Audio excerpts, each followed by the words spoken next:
Welcome to my podcast, Shaping Your Journey. My name is Aldo Mazza, percussionist, drummer, and artistic director of Kosa Music, inviting you to join in and listen in on conversations with friends, artists, professionals, and experts in the music world. Today, I have the great pleasure of having one of those experts, one of those artists, one of those great people, Mr. James Campbell. Thank you, James, Jim. Can I call you Jim? Yes, please. Okay. Yeah, we've known each other for a very long time.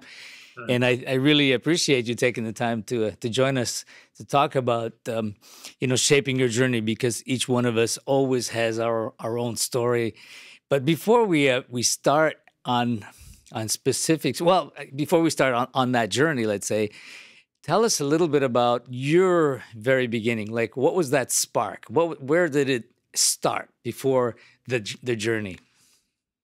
Well, I guess it was about 10 years old when I got introduced to percussion, and it was through a school band program and a drum and bugle corps that was in the area that was moving up to include musical instruments and do shows. They were just a color guard, and they were adding drums and bugles. This was in the northwest suburbs of Chicago. And I wanted to join. I saw him in a parade, and I wanted to join. I thought drumming looked good, and at the first rehearsal when I was auditioning, one of the drum instructors there, a young man named Mitch Markovich, world famous national champion drummer, Mitch was taking individual students, and he got too busy. He was also teaching another drum corps in Chicago called the Royal Airs, big successful group. So we got another new drum instructor, but I continued for a few years taking lessons from Mitch, and he kind of got the bug started on me wanting to be a percussionist. Mitch played marimba and drum set. Besides being a world champion rudimental drummer, he had timpani in his house, and so we got into more total percussion things, and that started the bug with me when I was about 10 years old. Nice. And then you, in high school or throughout school, you played in a school band and kind of went that direction, the percussion. Yeah, I kept playing in this drum and bugle corps from the suburbs called the Guardsmen, and I played in there about 9 years.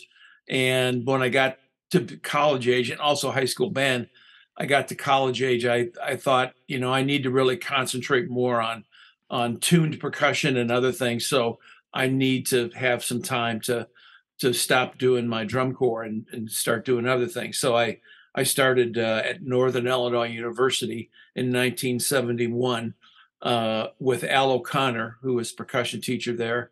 And by my sophomore year, they had a percussion quartet in residence, as well as Al, called the Black Earth Percussion Group. Oh, wow. I remember them. Yeah. They were great. Yeah.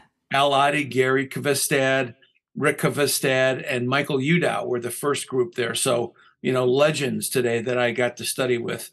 Plus the TA, I remember my sophomore year, the teaching assistant who started that year was a fellow named Jim Ross, Chicago Symphony Orchestra now.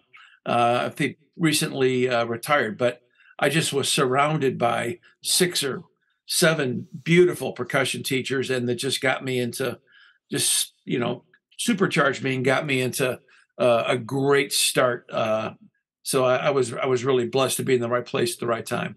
Yeah, nice. I remember the Black Earth Percussion Group because, with repercussion in the very beginning, we were doing all kinds of, it started off as strictly a contemporary music group, and then we expanded from there. But I remember playing one that very famous piece, Take That, right? Right. Everybody knows that one. Russell Peck. I think it was Russell Peck. Okay, yeah. Who taught music theory at Michigan and then later transferred over to Northern Illinois, where I went to school. And the funny story was, I guess, there had been his composition teacher from Michigan had written a piece for the quartet, and can't remember his name, but Russell, because he was on the faculty, heard him play it. He said, "Okay, I'm going to write a piece. So take that." And he kind of wrote a piece, for his teacher. Okay, you wrote a piece for Black Earth. Now take that. Here's my piece. So it was kind of a neat little title. Yeah, yeah, yeah. No, no, we had so much fun with that, and we put the music because it was so many pages, and you're playing. How do you turn the pages? So we put all the separate sheets in each of our parts on a huge board. Yeah, It was funny because you couldn't see the players, but you could see these black boards, and we made yeah. sure they were black, so you couldn't see anything. We did it on purpose, and then of course we would turn around. It was a whole staging That's thing we used great. to do. It's funny Small in world. the Yeah. it's just going back to the drum and bugle corps. It's funny because I always tell the story of one of the things. One of my first experiences with that was I joined a drum and bugle corps that was at our church at the time, and I really wanted to play. So the guy said, "Well, come on in and come to the rehearsal," but they had too many drummers. So the director of the band said, "No, you can't play drums, but we could use a bugle player." So I learned to play bugle because I never played drums in that band. But Single piston and like this way. yeah, it was F or B flat. Okay. That Yeah. was it. So you switched, and then what they would have the pieces were like call answer type of thing. The B flat guys would play, and then the other one would finish the line in F. It was an interesting Great. time. Yeah. But what I used to do was go in before the instructors would come in and have the drum guys show me things. I said one day one of you guys might not show up, and I'll be ready. That never happened though. That's So, great. but you studied at Northern Illinois, Yes, I and did. then Northern Illinois. I've got a bachelor's there and a master's. And because the Black Earth group was there, and various players through the years would come in and take someone's place. I remember. Let's see. We had. Oh boy, David Johnson was there, wow, who taught at Cal Arts for a while, and Jim Baird, who was from Memphis. Yeah, it was a wealth of people, and they were there most of, I think, all of my undergraduate years, and then I stayed there for my master's degree and learned a percussion TA, but also I managed the recording studio, so I learned how to mic live concerts and that kind of thing. So that was a lot of fun. And Al O'Connor was, of course, there the whole time, kind of the glue that held everything together. So that was beautiful. nice, nice. I went to the one summer. I went to a drum camp at the University of Eastern Illinois. Okay, I Johnny Lee think Lane was there. he was there. Ah, okay, because the was that in Madison, Wisconsin? No, Eastern Illinois that would have been Charleston, Illinois, I think. Madison would have been University of Wisconsin. Oh, okay. It was the University of Wisconsin. Yeah, yeah, yeah. I was mixing them up. I went to I think one of those big band camps at Yeah, Northern Illinois. Yeah, yeah. with Phil Wilson and those guys. In fact, I was there once as a student, and who else was a teacher and students? Lyle Mays was there, and Oh Steve wow. Rodby. Yeah, yeah, Yeah. in this camp, It was and the whole Pat Metheny band, huh? yeah, yeah. Yeah. It was funny because I was there as a student, of course. They were teachers. I mean, I don't think they're much older than me. You know, Yeah. they're geniuses, and it was funny because I was sitting in a room, just putzing around on a set of congas and practicing some things. I was there on a drum set, but there happened to be some congas, so I started playing. And Phil Wilson comes in and said, "Hey, Aldo, what are you doing tonight?" I said, "Well, I'm coming to the faculty concert." He says, "Okay, can you show up at a couple of hours early?" So I did, and they recorded a live album, Oh and wow. and I'm And on you it, yeah, that's great. called "Live and Cooking." Yeah. In the right place at the right time. You know, it's a funny thing. I don't believe in coincidences. I tell everybody things that you do. I mean, like you went to the university, you did what you did, and that opened up doors for everything else, right? And you ended up teaching at the university after that. Not I was a teaching assistant there, and after that, I spent a year teaching for James Dutton, at the American Conservatory of Music after I got my master's down in downtown Chicago. And I was also then teaching drum corps in Chicago area. And my first college job would have been in 1979, I believe. I went to the Montana State University in Bozeman. They were hiring a new percussion teacher, and I stayed out there 6 years. And then the University of Kentucky opened up. They were the first full-time job. They had part-time people, and I was looking to kind of get back.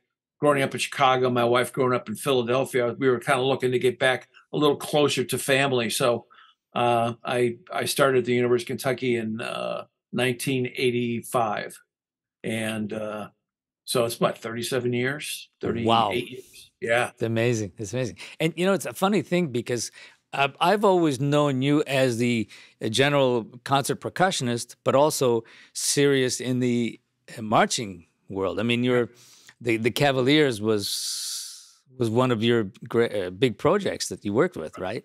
For a long time, since I think I started with the Cavaliers in 1984, and then I started phasing myself out because having a family and kids and stuff, and it takes a lot of time. So I think my last year with them would have been about 97, 96.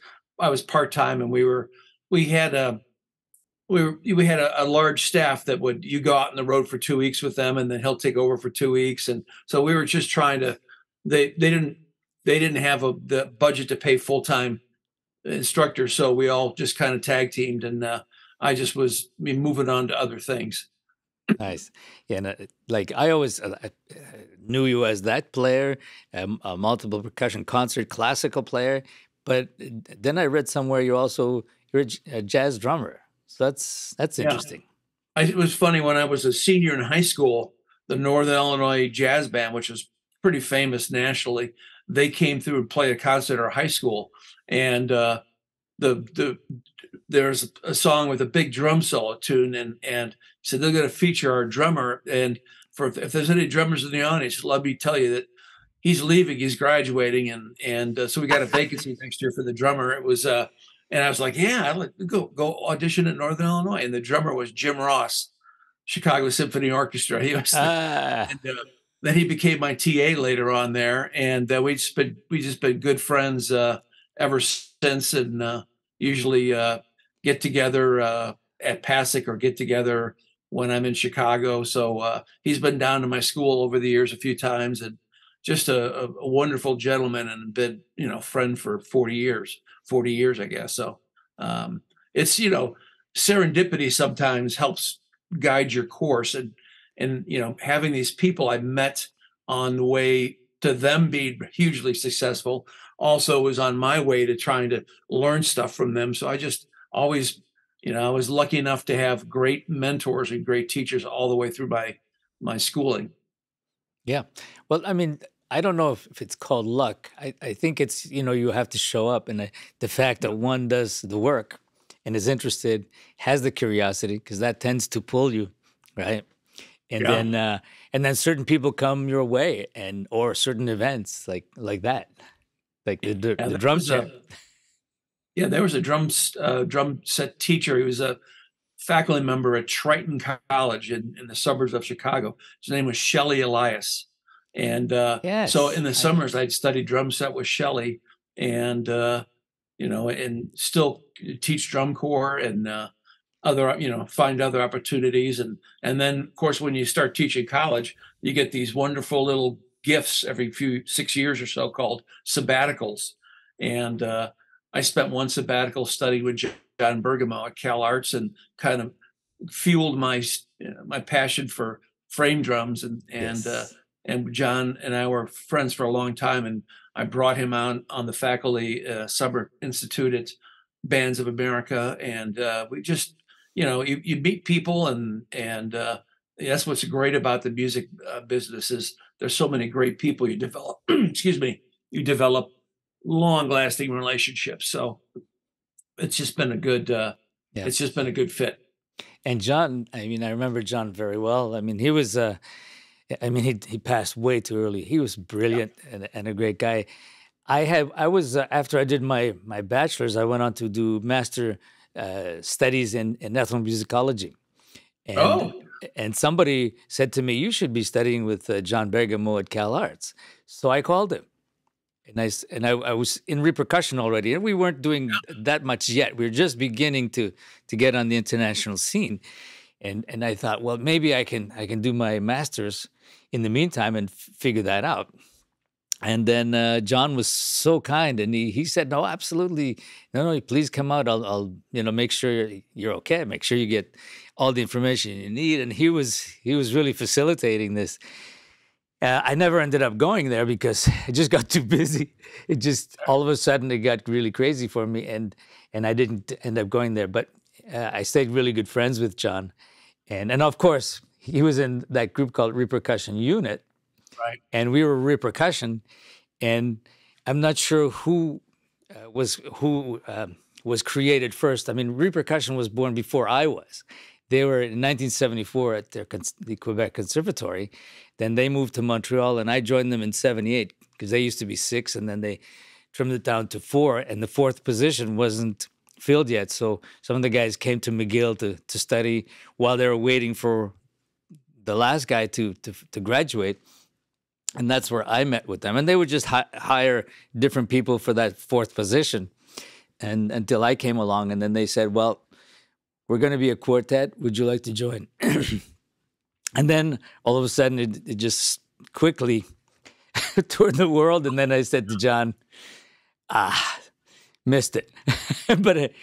But I tried, and he was great. And he'd done so much in that world, bringing, not, I wouldn't say the word legitimacy, but more of a real sense from a player's point of view to the frame drumming and the world music. Not just as a flaw or just a common interest, which is great, but people that take it seriously, like Glenn Velez and himself, really take it up to that other level, which was nice. You're also president of the Percussive Arts Society for 1 year. That's a 1-year position, right? That's 2 years, I believe. Oh, Yeah, 2 years. Nice. Okay. Yeah, 2-year term, and that was 2000, 2001. Yeah, I joined Percussive Arts Society when I was a freshman in college, and tried to always make a trip to, if there was a PASIC, go there and learn. And a lot of people from my school went, and I was in at Northern Illinois. Al O'Connor, in about 1973, started the first steel band, and university steel band. And we played at PASIC one year. I believe it might have been in Knoxville was the year we went there. And I was still in school. And the thing I remember real distinctly was we had always had this gear to move because they were 55-gallon oil drums. So Yes. we had a concert, and we got there early. We were backstage, and just like, as soon as this person in front of us finishes, we got to move, and Al's going to do a little fine tuning, and we got to in front of us. So we happened to be there. The person in front of us was Keiko Wabe. And it was so funny. Like, that marimba is so big. We're backstage watching her. He had movable resonators, and I think that was the prototype for her Yamaha signature model, that 5-octave, 5000, I think. And we'd never seen a marimba that big before. And she had a guy that was tuning. He had white gloves on. It was like, yeah, it was pretty surreal to be there and listen to her play from backstage. And just, at the time we were unaware of her fame, but it was just kind of a serendipity to be there. And I think that was a fun moment for all of us. Yeah, and the interesting thing about her was, actually, when we were in Japan the first time, I said to the guys, "Why don't we do marimba spiritual, and invite her to play with us?" So we did, and she accepted. And I remember that concert. She just totally blew everybody away, of course. Yeah. But the first thing, when she walked in and had her big marimba there, we all went over and played it. And I remember saying, "How does she get a sound out of this?" Because she's a very strong woman, but small.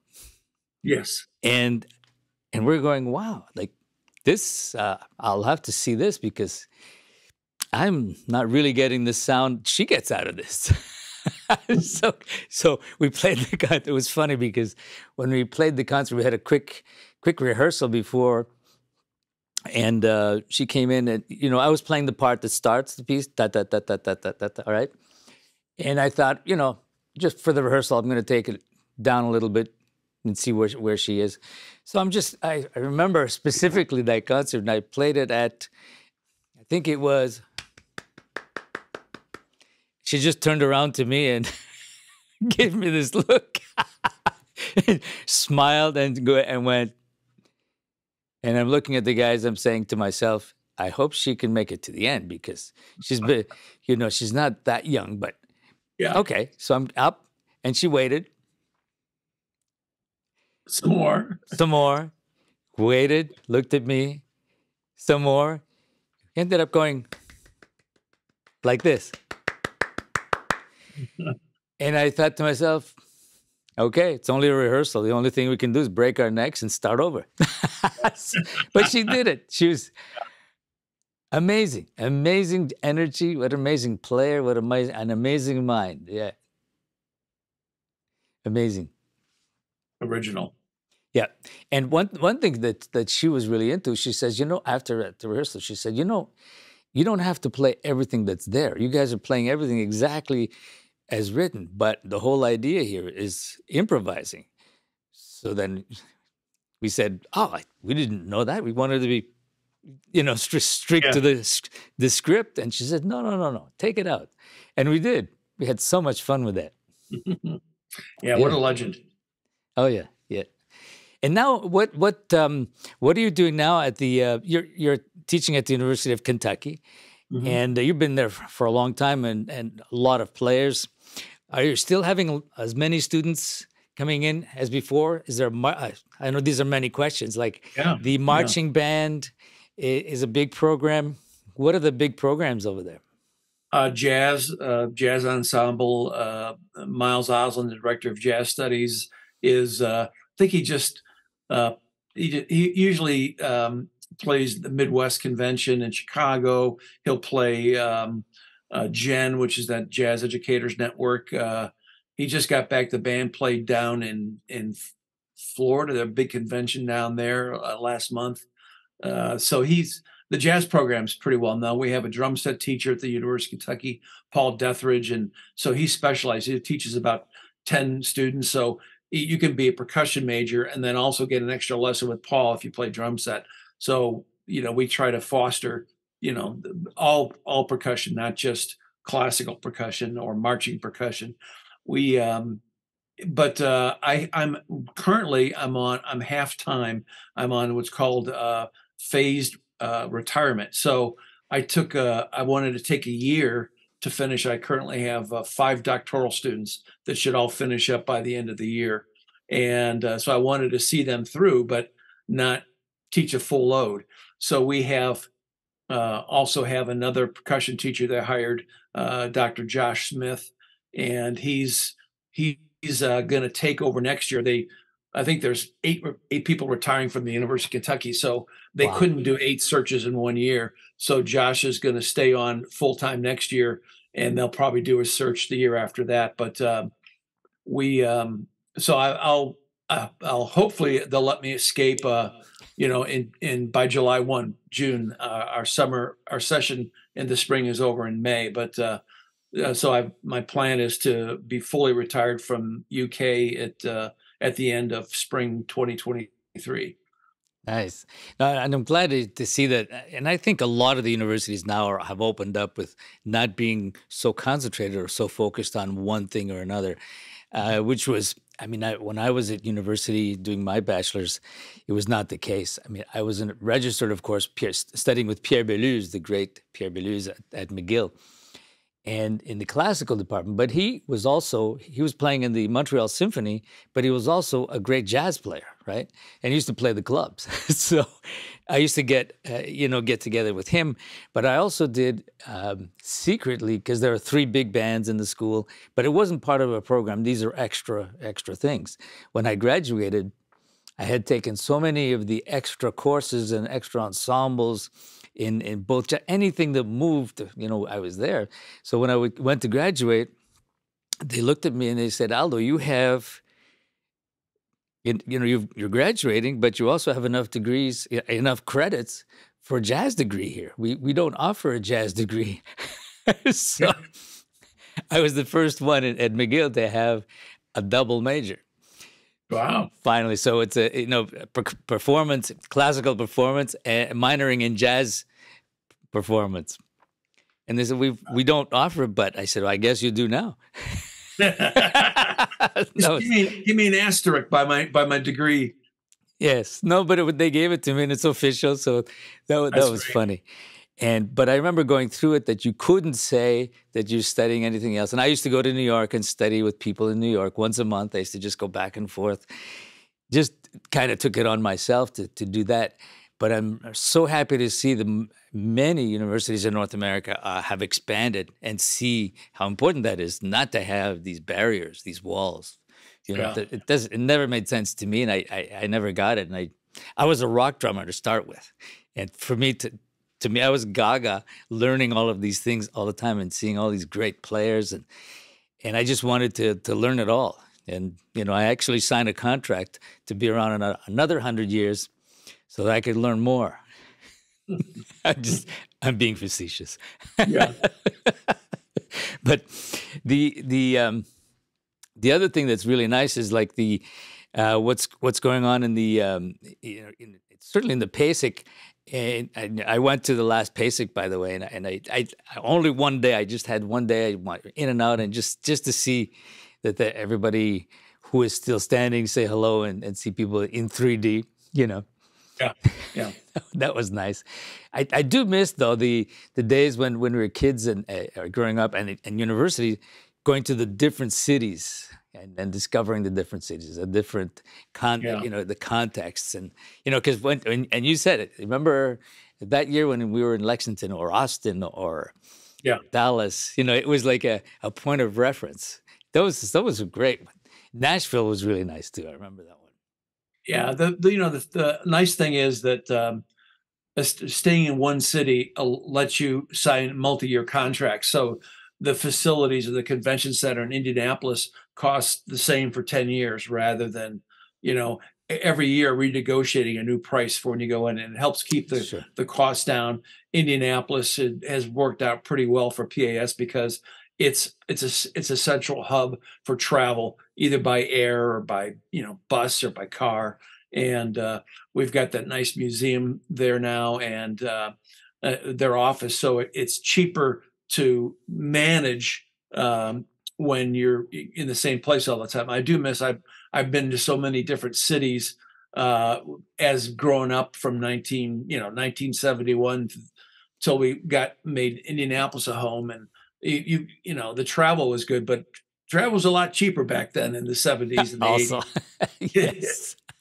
Yes, oh yes. We used to get in our van, all of us, and go to the New York one. I remember that, back and forth. It was a 5-hour drive back then. But I mean, what's really nice though is to have a big organization where we can meet people from all different walks of life and create friendships that last for a very long time. That's nice, And then people know who you are, and you have a closer look at people who you may not have had a chance to work with, but at least you meet them and you get introduced to them, and then that helps you understand people better and understand live all these great people in performance. What are they doing? That's nice. And Yeah. I'm glad that that's continuing. Reconnect with people. Particularly this year, the Jew Percussion Group was there, and when I was president of PAS, Mr. Jew invited me over a few times to his festival. So to reconnect with those players who I still remember, from 20-some years ago, and to see them and talk to them and see Mr. Jew there this year, it's like you built these international bonds that wouldn't happen otherwise unless you're a part of something like PAS. So I'm really grateful for having that opportunity. Yeah, that's nice. And Mr. Jew has been a major force, for those who don't know, a major force in Taiwan. building not only the group, but when we were there, um, actually the first time, because we were in Taiwan 3 times performing, the first time he really saved the day for us because half our instruments were tied up because we had played and performed in Beijing.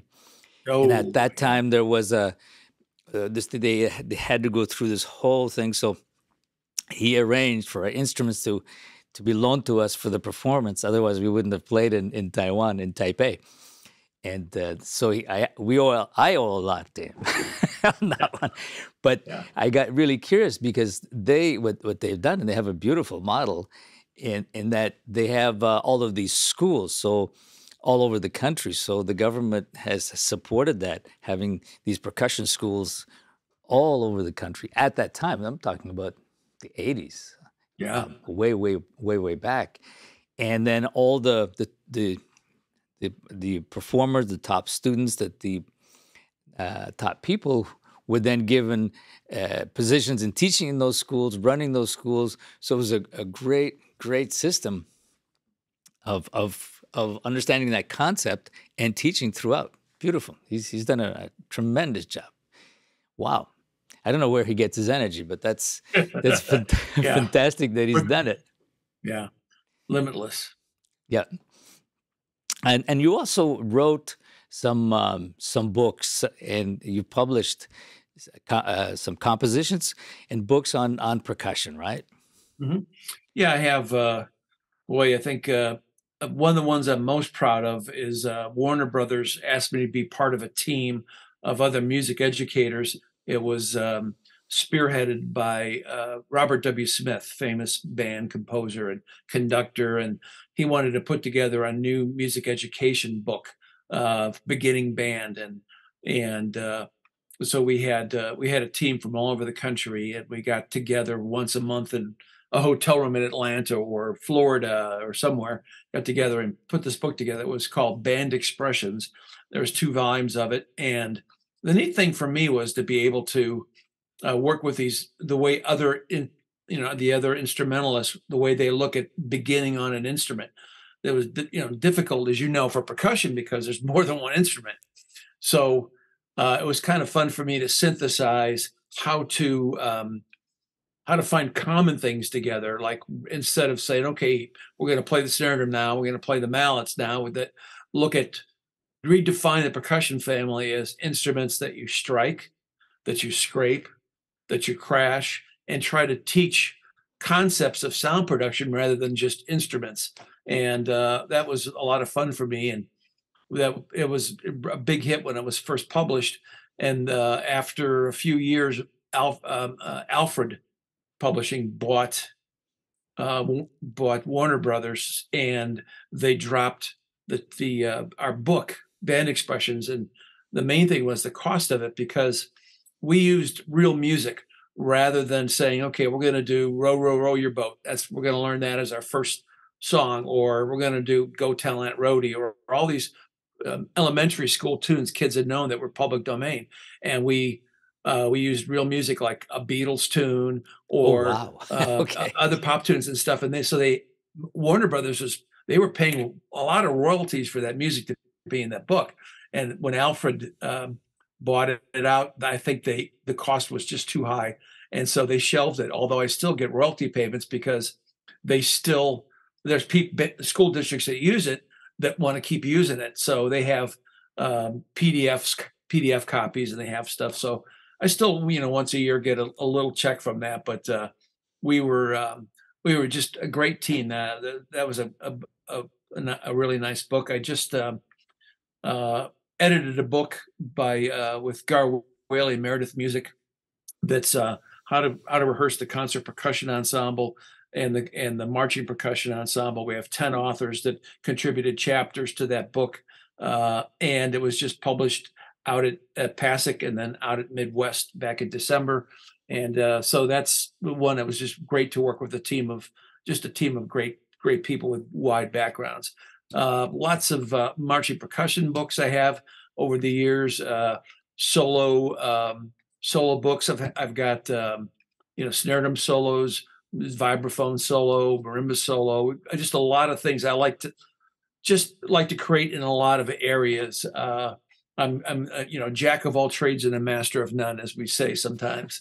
But yeah, I like to compose. It's a great outlet for me, and it's yeah, it's been I think, and something I tell my students is if you're a musician, you write music, you read about music, you play music. It's There's so many outlets with our art that it's just fun to be involved in all of it, and I just can't limit myself to just one thing. I play principal percussion in the Lexington Philharmonic here for 35 years.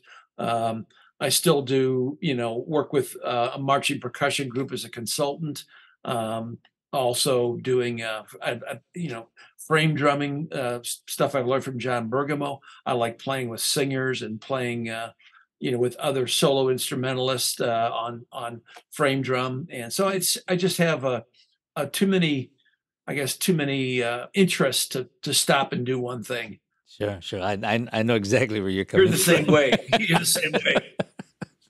And you're much older than me. You've been a role model for me. Oh, ouch. Well, yeah, well, when you hit 55, that's what happens. Then you get compliments like this from people Yeah. you respect. No, I mean, I've always never recognized those limits of anything, or also the difference. For me, it's a level playing field. Whether you're playing drum set, a snare drum, a timpani, any instrument, to me, it's just music, and what you're playing it with, it really comes from you, and how you manipulate it gets you to that end.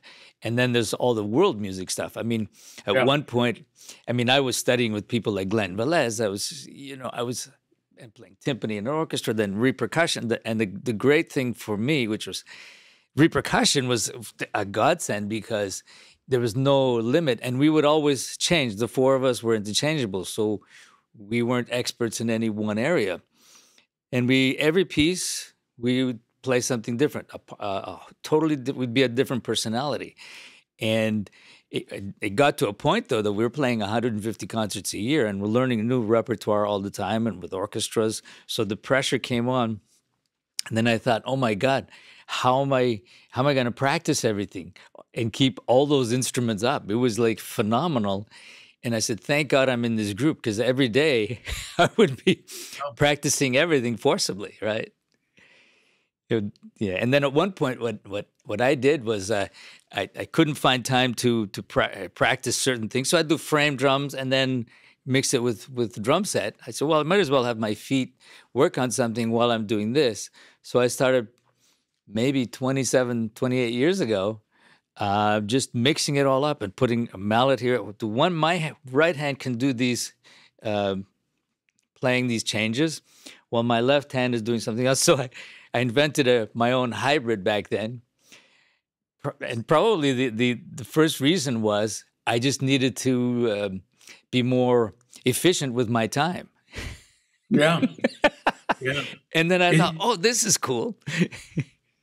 You remind me of one of my alumni here at the University of Kentucky. Is a drummer with a band called Wilco. Name's Glenn yes. Cochee. Of course, I And know Glenn. Yes. Glenn is you sound like Glenn. It's like, well, I'm playing the melody on crotales with my left hand, as on the drum set I play the group. I'm using this mallet to do this, and my feet's like, Glenn, wow, that's amazing. Where'd you learn all that? Well, you told me multi-percussion was important when I was in school, so I listened to you. But he's taken it to a whole new place. He's just an amazing creative percussionist, and so generous with his time, and doing other projects. But I still get to see him. I have a son that lives in Chicago.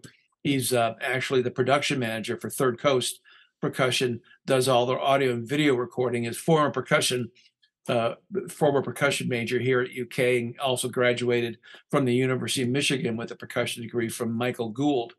And now he does audio and video. It's like kind of morphed into a new career. But he sees, him. He gets together with Glenn to do different projects, and Glenn is just really good with his time and travels quite a bit. So it's good to see your alumni out there doing things and Yes. staying staying generous with their talents and energy. So Yeah, and also and giving back also, because then you yeah, you realize that you have all of these things that you possess now that you've built, and it's time to get them all out. And I've been doing that for years through COSA, through the whole COSA yeah, things, and you came to the COSA camps. You've been on faculty, and you see where that was going. Having people being in the environment of all of these great people in a small setting, an intimate setting, where you can't help but be inspired. I mean, yeah, it's yeah. it's it's crazy.